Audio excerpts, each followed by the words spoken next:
வணக்கம். நீங்க எங்க வீடியோ கமெண்ட்ஸ்ல கேட்டிருந்த சில டாக்ஸ் பத்தி ஆழமா அலசுறது தான் இன்னைக்கு எங்களுடைய நோக்கம்.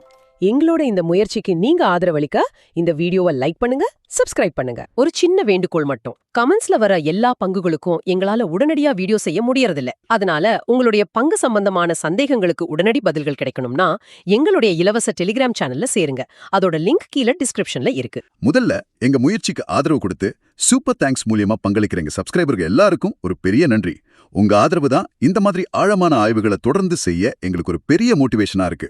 முதல்ல நாட்டின் மின்சாரத்துறையிலிருந்து ஆரம்பிப்போம். PTC India. நான் கேள்விப்பட்டது என்னன்னா, இவங்க மின்சாரத்தை வாங்கி விக்கிற ஒரு ட்ரேடிங் நிறுவனம். நிறைய பேர் அப்படிதான் நினைக்கிறாங்க. ஆனா PTC இந்தியாவோட வேலை அது மட்டும் இல்ல.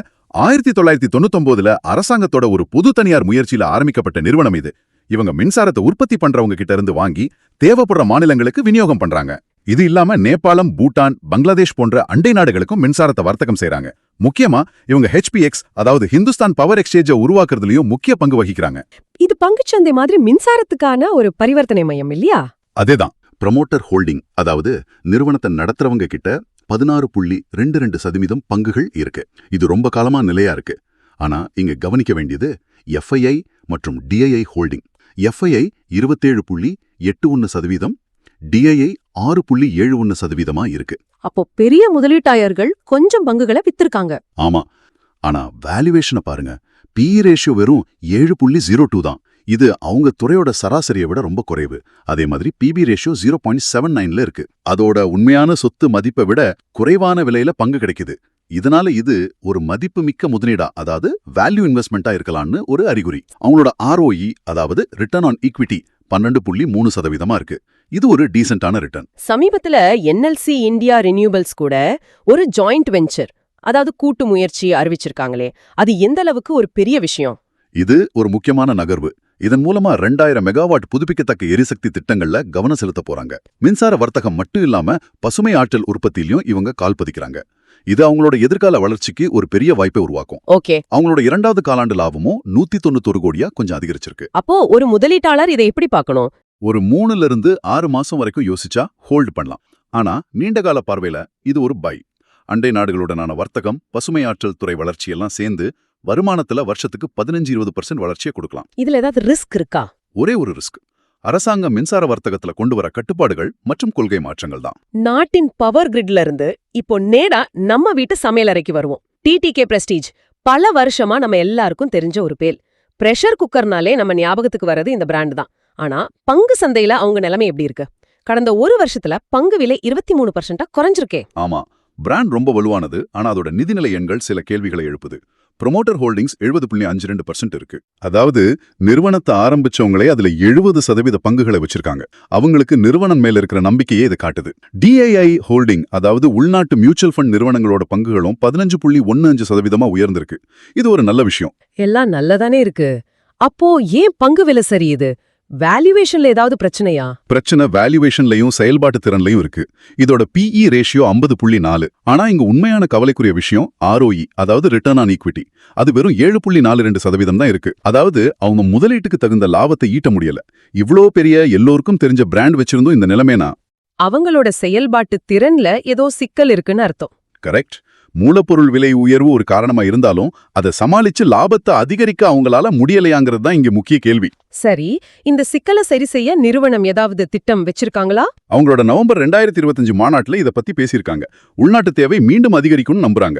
ஏற்றுமதியை அதிகப்படுத்தவும், ஸ்மார்ட் கிச்சன் சாதனங்கள் மாதிரி புதிய தயாரிப்புகள் அறிமுகப்படுத்தவும் திட்டமிடுறாங்க. 2027க்குள்ள 10-15% வருவாய் வளர்ச்சியை இலக்கா வச்சிருக்காங்க.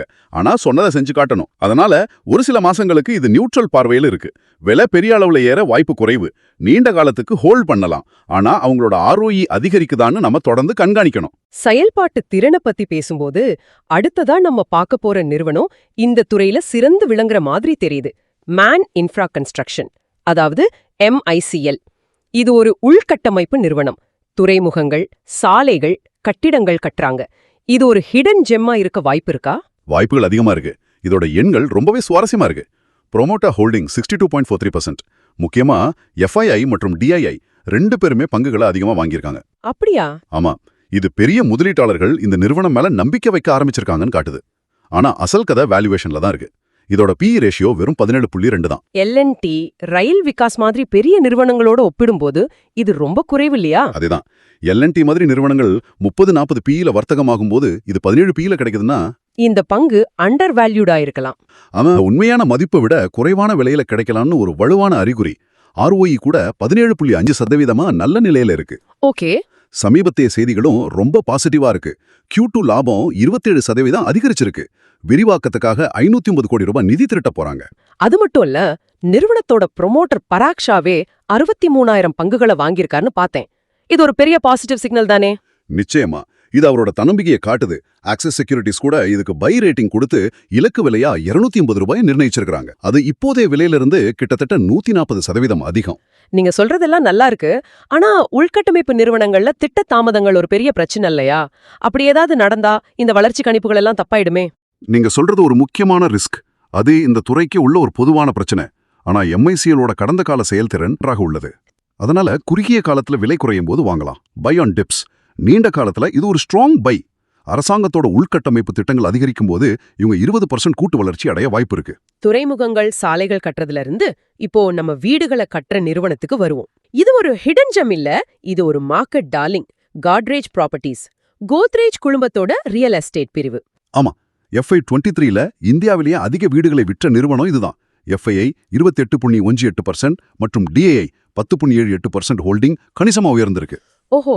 இது ரியல் எஸ்டேட் துறை மேல பெரிய நிறுவனங்களுக்கு இருக்கிற நம்பிக்கையும் அதுல காட்ரேஜ் ஒரு தலைவருங்கிறதையும் காட்டுது. இவங்களோட அசெட் லைட் மாடல் ரொம்ப பிரபலம்னு சொல்றாங்களே, அப்படின்னா என்ன? அது எப்படி காட்ரேஜ் ப்ராப்பர்ட்டிஸ்க்கு சாதகமா இருக்கு? நல்ல கேள்வி.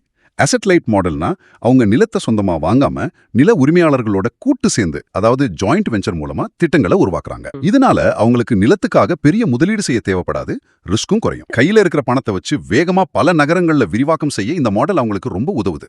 ஓகே, அதனாலதான் அவங்களால இவ்ளோ வேகமா வளர முடியுது. அவங்களோட சமீபத்திய விற்பனை எண்கள் கூட பிரமிக்க வைக்குது. Q2 புக்கிங்ஸ் 55% அதிகரித்து 8,421 கோடியை எட்டியிருக்கு. ஆனா இந்த வளர்ச்சி நீடிக்குமா, இல்ல இது ஒரு தற்காலிகமான ஏற்றம் தானா? இப்போதைக்கு இந்த வேகம் தொடரும் தான் தெரியுது. பிரீமியம் வீடுகளுக்கான தேவை அதிகமா இருக்கு. காட்ரேஜ் பிராண்ட் மேல மக்களுக்கு இருக்கிற நம்பிக்கை அவங்களுக்கு பெரிய பலம். அதனால குறுகிய காலத்துல இது ஒரு பை, நீண்ட காலத்திலும் இது ஒரு ஸ்ட்ராங் பை. 25% வரைக்கும் கூட வருடாந்திர வளர்ச்சியை எதிர்பார்க்கலாம். இதுல என்ன ரிஸ்க்? ஒரே ரிஸ்க், வட்டி விகிதங்கள் உயர்ந்து பொருளாதார மந்தநிலை ஏற்பட்டா அது ஒட்டுமொத்த ரியல் எஸ்டேட் துறையையும் பாதிக்கலாம். வீடு கட்டியாச்சு, இப்போ சமையலறைக்கு தேவையான பொருட்களை பத்தி பேசுவோம். இன்னொரு பெரிய பெயர் LT ஃபுட்ஸ். தாவத், ராயல் பிராண்ட் பாஸ்மதி அரிசி இவங்களுடையதுதான். ஆமா, 70 வருஷமா இந்த தொழில இருக்கிற ஒரு உலகளாவிய நிறுவனம். அவங்க எண்கள் நிலையான வளர்ச்சியை காட்டுது. Promoter holding 51%. FII மற்றும் DII ஹோல்டிங் கடந்த சில வருஷங்கள்ல இரட்டிப்பாகிருக்கு. இது நிறுவனத்தோட வளர்ச்சி மேல முதலீட்டாளர்களுக்கு நம்பிக்கை வந்திருக்கிறத காட்டுது.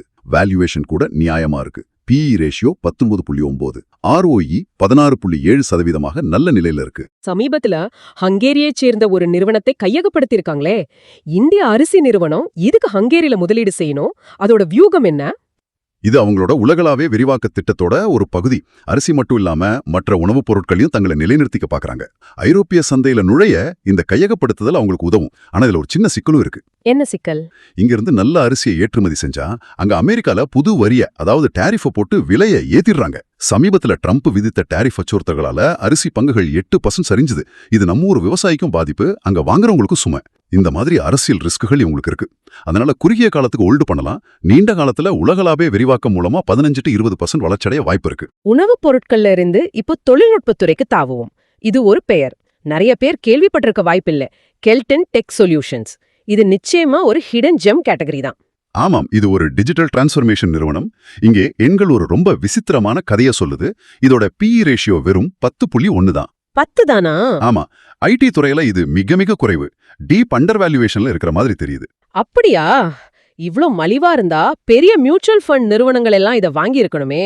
ஆனா DII ஹோல்டிங் 0.00% இருக்கு. இது ஏன் இவ்ளோ விசித்திரமா இருக்கு? இதுதான் $1 மில்லியன் கேள்வி. ஒரு பக்கம் பங்கு மலிவா தெரியுது. Q2 லாபம் 22% அதிகரிச்சிருக்கு. ஓகே. குமோரிங்கிற ஒரு சின்ன நிறுவனத்தை வாங்கி அவங்களோட சர்வீஸ் நவ் சேவைகளை வலுப்படுத்தியிருக்காங்க. இதெல்லாம் பாசிட்டிவ். ஆனா மறுபக்கம் நிறுவனத்தோட கடன் 750 மில்லியனா இருக்கு. இது ஒரு சின்ன நிறுவனத்துக்கு அதிகம். ஒருவேளை அதனால பெரிய நிறுவனங்கள் தயக்கம் காட்டலாம். அப்போ இது ஒரு ரிஸ்கான முதலீடா? ஆமா, இது ஒரு ஸ்பெகுலேட்டிவ் பைன்னு சொல்லலாம். அதாவது ரிஸ்க் எடுக்க தயாரா இருக்கிறவங்க யோசிக்கலாம். சரி. குறைந்த PE ஒரு கவர்ச்சி, ஆனா கடன் ஒரு அபாயம். நீண்ட காலத்துக்கு ஹோல்டு பண்ணி அவங்க கடனை குறைச்சு கையகப்படுத்தின நிறுவனத்தை சரியா ஒருங்கிணைக்கிறாங்களான்னு பார்க்கணும். சரி, இப்போ ஒரு கதைக்கு வருவோம். ஆரம்பம் எல்லாம் அருமையா இருந்து திடீர்னு ஒரு திருப்பம் வந்த கதை. ரேகால் ரிசோர்சஸ் விவசாய பொருட்கள் பதப்படுத்தும் நிறுவனம். ஆமா, இதோட அடிப்படை எண்கள் ரொம்ப வலுவா இருக்கு. மக்காச்சோள ஸ்டார்ச் தயாரிப்புல முன்னணியில இருக்காங்க. ப்ரொமோட்டர் ஹோல்டிங் 70.45%, PE ரேஷியோ 13.6, இதுவும் குறைவுதான். முக்கியமா ROE 25.2% இருக்கு. அதாவது முதலீட்டுக்கு 25% லாபம் ஈட்டுறாங்க. இது ஒரு அசாதாரணமான செயல்பாடு. எல்லாம் சூப்பரா இருக்கு. ஆனா இங்கதான் அந்த ட்விஸ்ட் வருது. DGGI, அதாவது GST நுண்ணறிவு இயக்குனரகம் ஒரு சோதனை நடத்தியிருக்காங்க. ஜனவரி 2026ல இந்த சோதனை நடந்திருக்கு. நிறுவனம் தாமாக முன்வந்து 88.7 லட்சத்தை வரியாக செலுத்தியிருக்கு. இந்த தொகை நிறுவனத்துக்கு பெரிய விஷயம் இல்ல. ஆனா இந்த சோதனை முதலீட்டாளர்கள் மத்தியில ஒரு பெரிய கவலையை ஏற்படுத்தியிருக்கு. இது நிர்வாகத்தோட நம்பகத்தன்மை மேல ஒரு கேள்வி எழுப்புது. கரெக்டா சொன்னீங்க. அப்போ இந்த ஒரு செய்தியால முதலீட்டு பார்வை மொத்தமா மாறிடுமா? ஆமாம், பங்கு சந்தை எண்களை விட நம்பிக்கையை தான் அதிகமா மதிக்கும். இந்த வரி தொடர்பான நிச்சயமற்ற தன்மை விலகும் வரை குறுகிய காலத்துல இந்த பங்கை அவாய்ட் பண்றது, அதாவது தள்ளி வைக்கிறது நல்லது. சரி. நீண்ட காலத்துல ஹோல்டு பண்ணி இந்த பிரச்சனை முழுசா தீர்க்கப்படுதா, நிர்வாகம் வெளிப்படைத்தன்மையோட செயல்படுதான்னு உன்னிப்பா கண்காணிக்கணும். சரி, ஹிடன் ஜெம்ஸ் சர்ச்சைகள்னு பார்த்துட்டு கடைசியா ஒரு டைட்டனுக்கு வருவோம். பெயரிலேயே நம்பிக்கையை வச்சிருக்கிற ஒரு நிறுவனம், டாடா கேபிட்டல். டாடா குழுமத்தோட நிதி சேவை பிரிவு. சந்தேகமே இல்லாம இது ஒரு மார்க்கெட் டார்லிங். ஆமா. இந்தியாவின் 3வது பெரிய NBFC. ப்ரொமோட்டர் ஹோல்டிங் 85.41% மிக வலுவா இருக்கு. IPOவுக்கு பிறகு நல்ல மொமெண்டம்ல இருக்கு. ஆனா இதோட PE ரேஷியோ 41.4 ஆயிருக்கே. பஜாஜ் ஃபைனான்ஸ் மாதிரி போட்டியாளர்களை விட இது அதிகம் இல்லையா? இதுல டாடா பிரீமியம் இருக்குங்கிறத மறுக்க முடியாது. டாடா பெயர் மேல இருக்கிற நம்பிக்கைக்காக முதலீட்டாளர்கள் அதிக விலை கொடுக்க தயாரா இருக்காங்க. ஆனா அது மட்டும் காரணம் இல்ல. இந்தியாவின் சில்லறை கடன் சந்தை வேகமா வளர்ந்துட்டு வருது. அதுல டாடா கேபிட்டல் ஒரு முக்கிய இடத்தை பிடிச்சிருக்கு. ஓகே. சமீபத்துல IPOவுக்கு பிறகு வந்த முதல் காலாண்டு முடிவுகள்ல லாபம் அதிகரிச்சிருக்கு. சொசைட்டி ஜெனரல் மாதிரி ஒரு பெரிய வெளிநாட்டு நிறுவனம் 51 கோடிக்கு பங்குகளை வாங்கியிருக்காங்க. இதுவும் ஒரு பெரிய பாசிட்டிவ். அப்போ இதுல ரிஸ்க் எதுவும் இல்லையா? ரிஸ்க் இருக்கு. வட்டி விகிதங்கள் உயர்ந்தா அது இவங்களோட லாபத்தை பாதிக்கலாம். அது NBFC துறைக்கே உள்ள பொதுவான ரிஸ்க். சரி. ஆனா டாடா குழுமத்தோட ஆதரவு ஒரு பெரிய பாதுகாப்பு. நீண்ட காலத்துல இது ஒரு ஸ்ட்ராங் பை. வருஷத்துக்கு 20% கூட்டி வளர்ச்சியை எதிர்பார்க்கலாம். அருமை. இன்னைக்கு நாம பார்த்த இந்த நிறுவனங்களை பத்தி உங்க கருத்து என்ன? உங்க பதில்களை கீழே உள்ள கமெண்ட்ஸ் பகுதியில சொல்லுங்க. இந்த ஆழமான அலசலை முழுமையா பார்த்ததுக்கு மிக்க நன்றி. இந்த தலைப்பை பத்தின உங்க எண்ணங்களை எங்களுடன் பகிர்ந்துக்கோங்க. கடைசியா ஒரு முக்கியமான விஷயம், இந்த கலந்துரையாடல் கல்வி நோக்கங்களுக்காக மட்டுமே. எந்த ஒரு முதலீட்டு முடிவையும் எடுப்பதற்கு முன் உங்க நிதி ஆலோசகரிடம் கலந்தாலோசிப்பது அவசியம். நன்றி.